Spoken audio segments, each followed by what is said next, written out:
સરદાર વલ્લભભાઈ પટેલની 13મી જન્મજયંતિ નિમિત્તે ભાજપના કાર્યકર્તાઓ દ્વારા સ્વાગત કરવામાં આવ્યું હતું, જેમાં મંત્રી મનીષાબેન વકીલ અને બીજા રાજકીય અગ્રણીઓ ઉપસ્થિત રહ્યા હતા અને યુનિટી માર્ચમાં આદિવાસી નૃત્ય ફિટ ઇન્ડિયાના નારાને સાર્થક બનાવવા મોટી સંખ્યામાં લોકો જોડાયા. મેયર પ્રતિભા જૈને જણાવ્યું હતું કે ભારતના અખંડ શિલ્પી સરદાર વલ્લભભાઈ પટેલને સાચી શ્રદ્ધાંજલિ આપવા માટે આજે ભેગા થયા છીએ.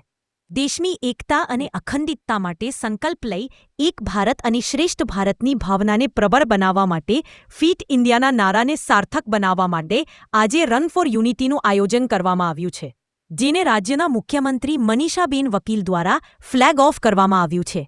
શહેરીજનો આ યુનિટી માર્ચને સફળ બનાવવા માટે ખૂબ જ મોટી સંખ્યામાં આવ્યા છે.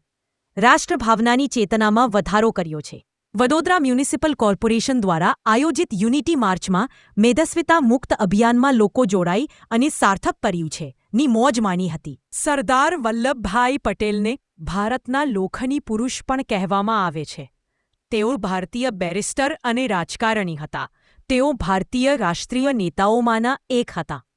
તેમણે ભારતની સ્વતંત્રતાના પ્રથમ 3 વર્ષના સમયગાળા દરમિયાન નાયબ વડાપ્રધાન, ગૃહપ્રધાન, માહિતી પ્રધાન અને રાજ્યોના શ્રી સરદાર વલ્લભભાઈ પટેલની 57મી જન્મજયંતિ વર્ષ અંતર્ગત વિચારગોષ્ઠીનું આયોજન કર્યું હતું અને દેશભરમાં શાંતિની પુનઃસ્થાપના માટે પ્રયાસો તથા નેતૃત્વ કર્યું હતું.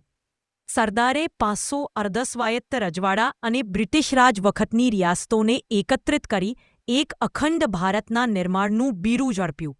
તેમની નિખાલસ મુત્સદ્દીગીરીની સાથે જરૂર પડતા સૈન્યબળો વપરાશની તૈયારીને લીધે સરદારના નેતૃત્વ ભારતના પ્રત્યેક રજવાડાનો ભારતમાં સમન્વય પૂરો કરાવ્યો. ભારતના લોખંડી પુરુષ તરીકે ઓળખાતા સરદારને ઓલ ઇન્ડિયા સર્વિસ, સર્વ ભારતીય સેવા, રાજ્ય કારભારની બધી બિનલશ્કરી શાખાઓના રચયિતા હોવાથી પેટ્રન સેન્ટ તરીકે પણ ભારતીય સનદી સેવામાં ઓળખવામાં આવે છે.